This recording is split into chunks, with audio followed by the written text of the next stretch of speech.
After a long hiatus on this series, I wanted to make another video for it because honestly, I just really love making these videos. And if you're just tuning into the channel, hey, I'm Sunflower and I talk about analog horror, internet horror, I guess video game horror as well, and video games, and just whatever I find interesting. I'll also have a playlist linked with all of my previous Analog Horror Entities videos in the top right if you want to check those out too. So for those who don't know, in this series, I present to you a bunch of Analog Horror Entities made by various individuals, what they are, and I tell you why and how you could beat them. After that, I rate them from least to most powerful and we wrap things up. So if that sounds good to you, join me as we look at the disturbing Analog Horror Entities you could definitely beat.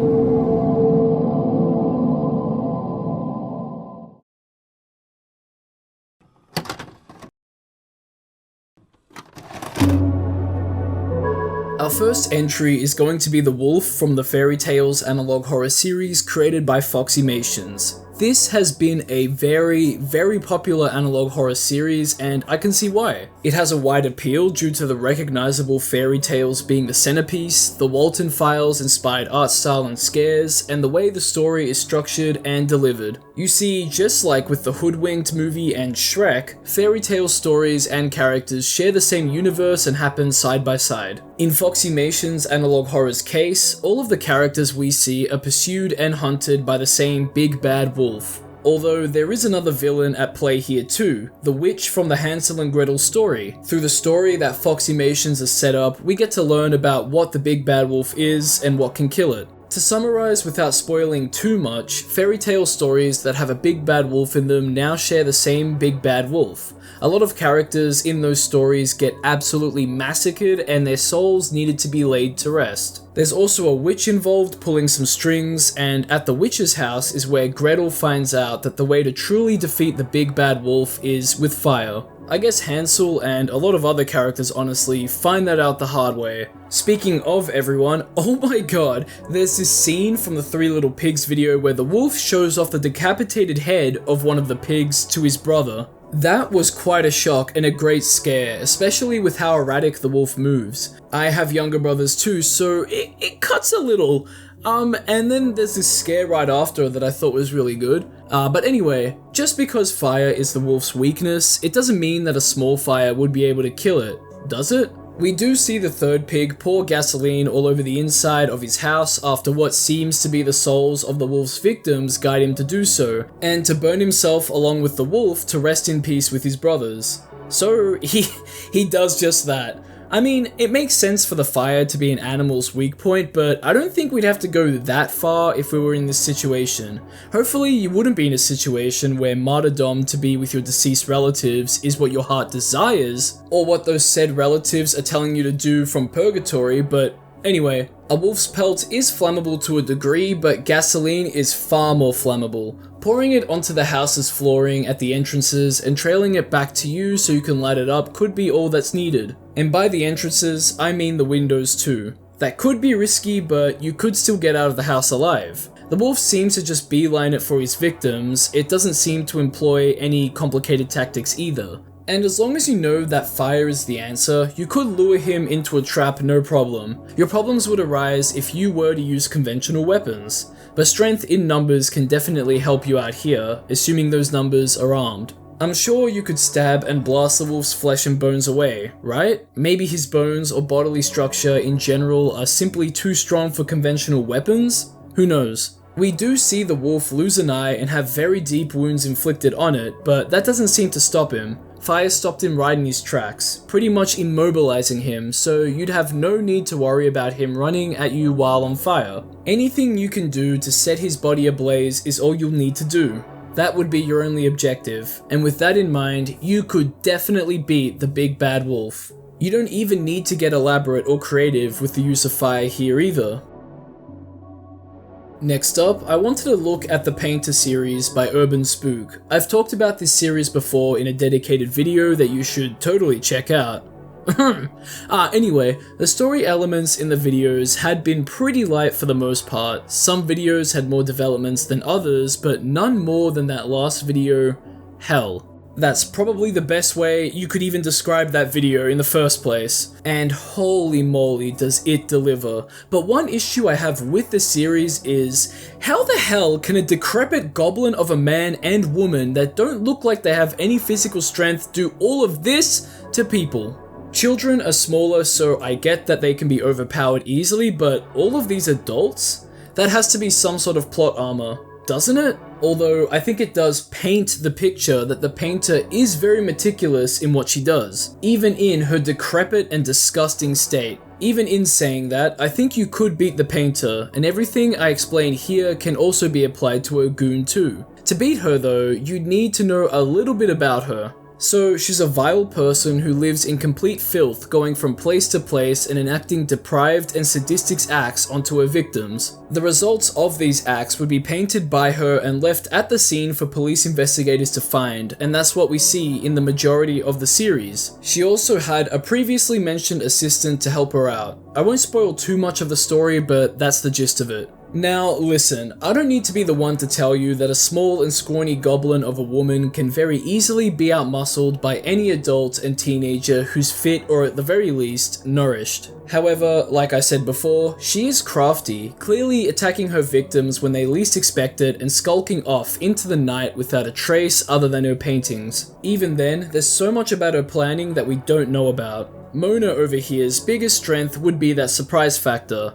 It starts with the basics like locking your doors at night, closing and locking windows, etc. You need to be prepared to not be surprised. Word of a psychotic killer should spark caution and some sort of panic in people to keep household members and loved ones safe as well, right? One other big factor is staying off of her radar, which is easier said than done. If you just exist and have a regular old job, you could fairly easily do this, but if you accidentally stumbled upon something, were really unlucky, then you would be stalked and tracked down until the worst happens. That's what happened to a few victims. Same thing goes for policemen. Them and their families become targets too. Let's say you did become a target then. Let's be honest, you're a goober. You've witnessed something you could only describe as ungodly, and now you can feel a presence looking at you on your usual way home that's never there, something peering at you through your home. And even when you're alone, you never truly feel like you are. Firstly, alert local authorities since they'd be on high alert for the killer. Even if they think you're experiencing paranoia, you could tell them that you've seen crime scenes or have stumbled upon her and you want to keep yourself and your family protected.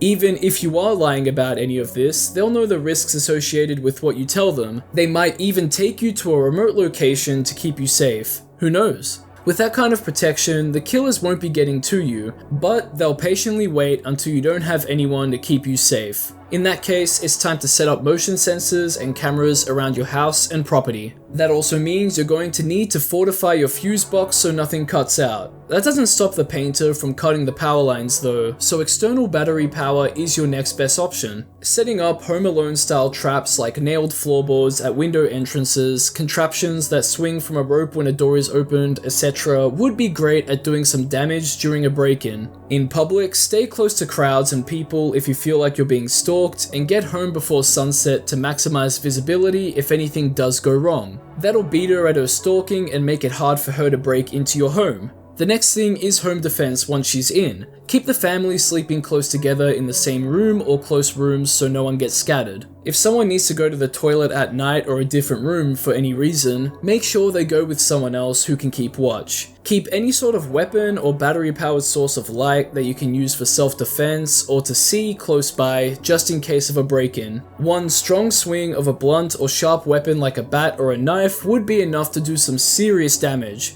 A ballistics weapon would be much more effective though. There's a lot to have to work around, but you could definitely beat her. And the same can be said for her lackey. You'll just need to stay on high alert during all hours of the day, be ready for anything at night, and take a lot of precautions which would whittle you down slowly. That would play in her favor, but you can't relent. This whole scenario would be paranoia inducing. I'd hate to be in a situation like this, and I know a lot of you would hate it too. That's what I really like about the series, just how uncomfortable and dreadful it all is, and how much of a nightmare it would be to have this thing running around doing all of these fetish killings. Episode 9 left on such a cliffhanger too, and there's going to be one more tape coming soon, so we'll see where things go from there.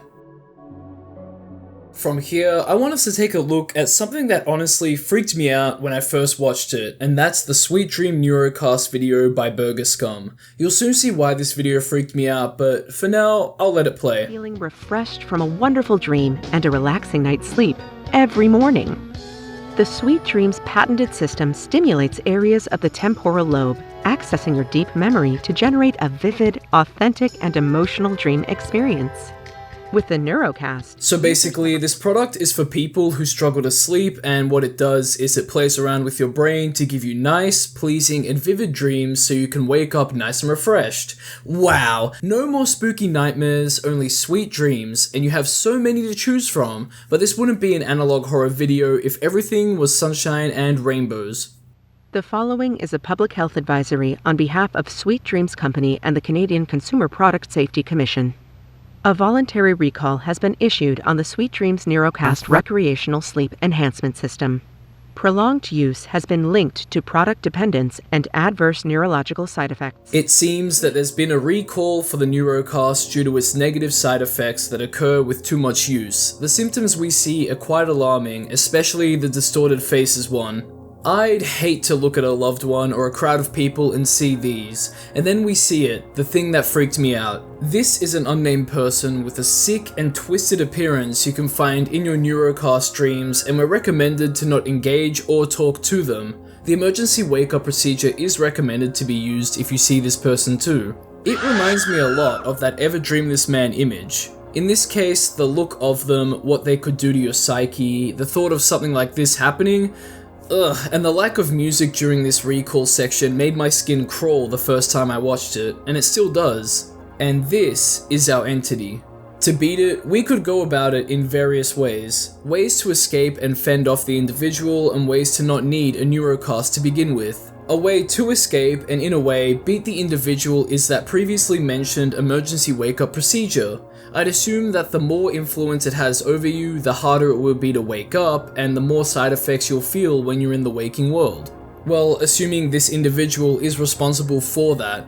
Prevention is the best solution here as well, but I do wonder if you could engage it in a lucid dream-like state. That way you could shape the dream the way you want and rid it from your dreams in any way you'd want. Then again, if you could get a good night's sleep and do that, you probably wouldn't need the NeuroCast to begin with and thus never see the individual. So the best option would be to never have to use the NeuroCast in the first place then, right? Even if you have trouble sleeping, you could just look at this product and realize it looks like something out of Black Mirror and nothing good can come from it. But if you're on the cusp of buying the product, you can do a few things to save your sleep and psyche.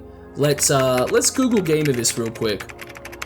So the biggest thing you'd have to do is have a consistent sleep and wake up schedule. Get that circadian rhythm regulated, you know? Your 24-hour wake and sleep cycle. One thing you could do as well is to not force yourself to sleep, which I haven't heard of before. I guess that makes sense, right? If you can't fall asleep, instead of stressing yourself out and glancing at the time constantly, you could do something relaxing, preferably not around blue light, until you feel sleepy again. Daily physical exercise also helps to make you tired before bed, and there are other things you can do with your diet, etc. Obviously, you're an individual and what works for you might not work for others, but there's general information that could help anyone, and if you were visited by the individual and you've had some bad side effects, then perhaps there's a way you can get compensated for it. A big lawsuit? The damages not only to a single person but many people would be pretty major after all. So there's always that option, but either way, by not using the NeuroCast or needing to use it, and maybe by doing some lucid dreaming and using that emergency wake-up protocol, then you've definitely beaten the individual within. So next up, we have the SIV-24 virus outbreak seen in the video of the same name by Rogue Signal. When I first came across this channel, I was immediately reminded of those AI slop analog horror channels I looked at in my video critiquing them. But despite the name and look of the channel and its videos, it doesn't seem to be one of them. So, peep this, right? We have a video that presents us with a viral outbreak EAS scenario that interrupts a broadcast. Different EASs continue on over different days of the viral outbreak and shows just how bad the decline is. But before we look at that, what the hell is a Pepto-Bismol Oreo? Peep soup? Vegetarian Dasani water? Guys, I think we know where the virus started.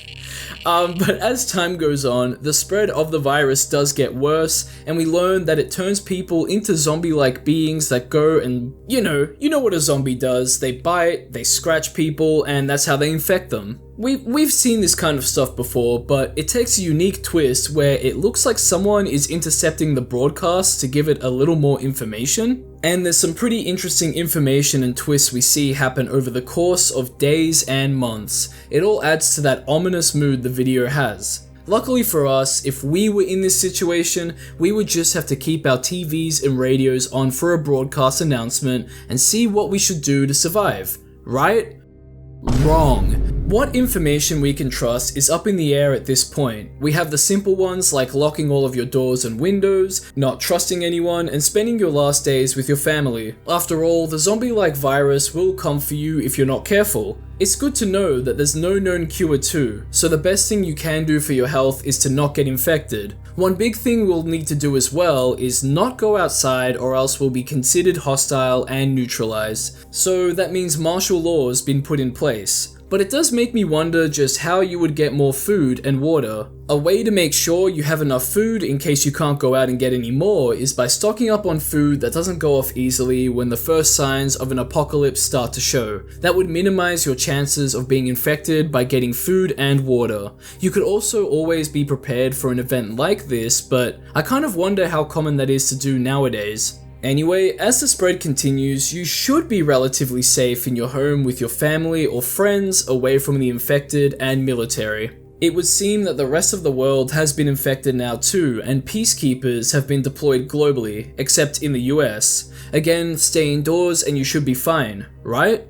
We finally get shown symptoms too. Anyone showing profuse sweating, chills, shivers, a high fever, violent, bloody coughing, and what might be a craving for flesh or flesh disfigurement, you must neutralize them. Unfortunately, the reality is that being able to beat the virus might come at the cost of family members, friends, and loved ones if they get infected, and being able to beat it may also just mean surviving and neutralizing zombies, nothing more. You'll just have to wait things out until everything dies down or a cure is found. As things progress, it seems that the American military is allowing people to go outside and leave highly populated areas, but they have to identify themselves as human by waving a flag and not making sudden movements until further notice. And obviously that flag you'd have to wave is the American flag. So if it wasn't obvious, we're being put into the perspective of someone living in America. But from here, this is where things get very fishy since we're being told conflicting information on whether or not to leave or stay. With nukes being planned to be dropped too, you would have needed to migrate into a bunker with a clean oxygen supply or simply get away from the explosion radius. And with complete collapse, there's only a few options to take. Stay locked up in your shelter or drive far enough away from all of the chaos to an isolated location and live in peace and quiet if you can. Staying locked up is only possible if you have enough clean oxygen, food, and if things are kept sanitary. You risk your sanity and physical health if you can't get those under control. You pretty much risk those, especially the sanity, locked in a bunker or house anywhere, especially if nukes have gone off in your area. So depending on how close you were to the detonation zone and what type of bomb, it could be weeks, months, or even years until it's safe to go out. So good luck with that, especially if you're inside of a house. A form of hazmat suit would help you here too, especially when looking for an escape to a more secluded location. Zombies and infections are still susceptible to radiation, so hope that helps clear them out. And then it's all just about surviving in a post-apocalypse and what comes with doing that. You know, supplies, creating alliances, dealing with bandits, dealing with the infected. And if you can manage all of that, then you'll definitely beat the SIV-24 virus outbreak. Alright, so our final video and entity within it comes from the SkyCorp home video channel. You might recognize this channel from one of my analog horror entities you wouldn't survive against videos. However, instead of a jello demon that has the capabilities of engulfing the world, we have RAGDOLL STEVIE. This little energetic fella is our entity and he'll become your best friend if you purchase one. This is a bit of a memey entry, but as you can see, he's clearly loved by the person demoing the product. We see Stevie go absolutely mental and T-pose over his friend before that friend goes and finds a way to take care of Stevie. Well, it turns out that Stevie's silly friend here went to see who we can assume to be his mother, and that made Stevie extremely upset and jealous. That's his quirk, among ragdolling constantly. So Stevie is definitely beatable. We just need to get him to, never be angry with us, or go down the route of putting an end to him instead. Putting up with him and him being your only source of living creature interaction would drive anyone insane. This would be hell. So the only option looks to be to put him down. Poor Stevie. Someone's gotta put Stevie down. And it's you. So since Stevie looks like he can follow you wherever you go, you'll need to do something to distract him so you can go out and get the tools needed and prepared to end him. But this might be your only chance to ditch him, since we see that Stevie gets crazy jealous if you hang with someone else. What makes you think he wouldn't do the same if you went out and interacted with people to buy groceries, etc.? You wouldn't want to see what Stevie's true wrath holds. So grab a weapon, preferably something you can use from a distance like a long stick or firearm, since you don't want to be near the thrashing of his ragdolling. Do anything you can before he suspects anything, especially before he gets non-verbal and grows. This truly is an of mice and men situation. Okay, maybe it's a lot more brutal and way less heartfelt than that, but my point is, you have to destroy Stevie before he gets a chance to retaliate by whatever means necessary, meaning that you could definitely beat him. I also think that a good way to beat him is to just straight up never buy him. There are better virtual pets and pet-style toys and games out there as alternatives. And go and make friends in the real world or online or something, lest you want to deal with Stevie. And now we get to the part of the video where things are rated from least to most powerful. First up, we have the NEUROCAST. Yes, its capabilities can be devastating, but it's a device you have to buy to get access to. And it only affects your cognition, not your physical being, minus your brain, that we know of. The entity, the individual inside of it, is messed up looking, and the side effects are horrendous, but not as dangerous as Ragdoll Stevie. Not only can Stevie really play on your mind mentally by driving you insane, but he looks to be physically dangerous too as he ragdolls about and expands. He can turn your life into a nightmare real quick if he attaches to you. And then next up from there is the Painter. She, at the very least, is smarter in her approaches to getting the upper hand on her victims before she does unspeakable things to them. Stevie does not think like that. He is clearly a very simple person. And what those approaches by the Painter could be are up for debate, but looking at what she's been able to do, they're definitely deadly. So with the final episode drawing near, we'll see where things go. One thing she doesn't have, however, is physical resistance like the big bad wolf. This guy was ruthless in his strength and killing capabilities, only having one true weakness: fire. Without that weakness, he'd be unstoppable, and the fact that he could take firearms head on and not be fazed by them was used to his advantage. Which leaves us with the most powerful entity, the SIV-24 virus. It's a zombie outbreak virus that spread all over the world. Of course it was going to be at the top of the list. Surviving it and beating it would be a very hard task to achieve, but it can be done with enough patience and time in the post-apocalypse. Things would be so tough that you could even make an argument for not being able to survive it too. But this isn't the video for that type of topic. Nah, I'd win is our motto, and with all of that being said, that's been the video. Thanks for watching. Did you enjoy and want to see me make more of these? Do you think you'd actually lose? You freak? Let me know in the comments section down below, and check out the videos and those who made them. Like, subscribe, and check out my other videos too. I'm sure you'll like them. And as always, we can't forget the shout out to my lovely patrons and YouTube members, and a big shout out to the highest tier Patreon members, Joel Matthew Colgrove, La Creatura, and Low Budget Detective 034. Thank you all for your continued contributions, and thank you to everyone else too. You guys are absolute legends. Stay tuned for more videos like this. Relevant links will be in the description if you want to further look into them, and I'll catch ya in the next one.